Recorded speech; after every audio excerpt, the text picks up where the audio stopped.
আসসালামু আলাইকুম। নতুন একটি ভিডিওতে আবারও স্বাগত। আজ আর্জেন্টিনা বনাম কেপ ভার্ডের ম্যাচটির ফলাফল নিয়ে আলোচনা করব। নকআউট এই ম্যাচটিতে আর্জেন্টিনা কেপ ভার্ডের মুখোমুখি হয় এবং উভয়ে সমান তালে এগিয়ে যেতে থাকে।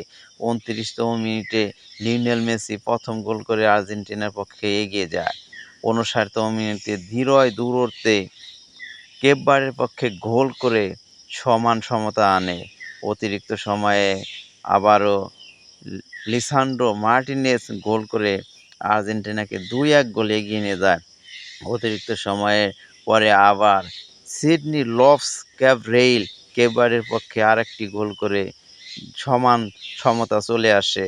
পরে অতিরিক্ত সময়ে ১১১ মিনিটে ক্রিস্টিয়ান রোমেরিও গোল করে আর্জেন্টিনাকে ৩-২ এ এগিয়ে নিয়ে যায়। ফলে আর্জেন্টিনা ৩-২ গোলে জয়লাভ করে কোয়ার্টার ফাইনাল নিশ্চিত করে, অর্থাৎ পরের রাউন্ড উত্তীর্ণ হয়। তো ভিডিওটি কেমন লাগলো সবাই জানাবেন। ধন্যবাদ সবাইকে।